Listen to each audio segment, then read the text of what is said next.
Shalom jemaat yang dikasihi Tuhan, damai sejahtera Allah penuhi hati kita semua. Apa arti ibadahmu? Firman Tuhan hari ini diambil dari Keluaran 12 ayat 26 dan 27. Demikian firman Tuhan.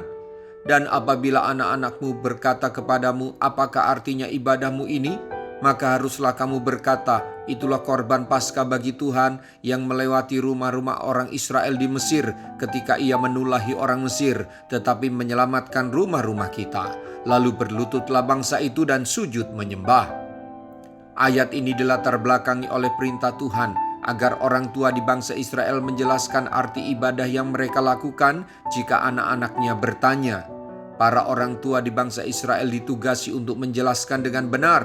Oleh karena itu Tuhan menegaskan makna ibadah mereka sesuai ayat 27, yaitu mengingat dan bersyukur buat keselamatan yang Tuhan berikan. Bapak, Ibu, Saudara-saudari, melalui ayat yang singkat ini kita diingatkan apakah kita sebagai orang tua paham apa makna ibadah kita, dan apakah anak-anak kita sudah kita beri pengertian apa arti ibadah yang benar? Hari ini Tuhan menyampaikan isi hatinya melalui ayat yang tadi kita baca. Persoalan utama kita bukan pada masalah ibadah di mana dan dengan cara seperti apa. Pernahkah kita berpikir, mengapa atau untuk apa aku beribadah? Apakah arti ibadahku selama ini ketika aku beribadah di rumah maupun di gereja? Bapak, Ibu, Saudara-saudari, ketika kita mendengar kata ibadah, maka bisa jadi sebagian besar dari kita langsung muncul kesan atau bayangan. Ibadah adalah ke gereja, ibadah adalah pelayanan. Lewat ayat yang kita baca dan dengarkan tadi, semoga memunculkan kesadaran yang memunculkan pertanyaan, apakah selama ini aku beribadah? Dan kalau ya beribadah, apakah aku memahami mengapa aku beribadah?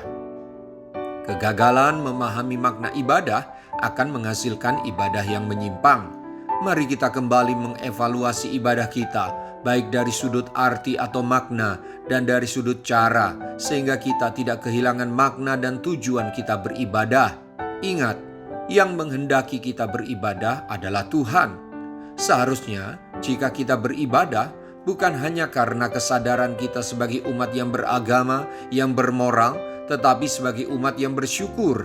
Itulah makna dan tujuan ibadah kita. Mari kita berdoa. Tuhan Yesus, saya bersyukur untuk ayat firman Tuhan yang saya dengar hari ini. Sungguh saya membutuhkan penerangan dari Roh Kudus tentang arti atau makna dan tujuan ibadah saya selama ini. Roh Kudus, bantulah saya agar saya tidak terjerat dalam ibadah yang rutinitas, apa adanya seperti kebiasaan, yaitu ibadah yang saya lakukan tanpa kesadaran yang dalam dan hanya agamawi, bukan atas dorongan rindu dan semangat, gairah serta dorongan niat yang tulus karena hendak bersyukur dan menyatakan kasih saya kepadamu. Ampuni saya selama ini ibadah saya terpaksa dan dipaksa, ibadah saya tidak tertuju kepadamu. Tolonglah saya agar mampu beribadah dengan rasa syukur yang dalam atas keselamatan yang Tuhan Yesus berikan. Saya mau seluruh ibadah saya selalu tertuju kepada pribadi dan kehendak-Mu sebagai persembahan yang menyenangkan-Mu.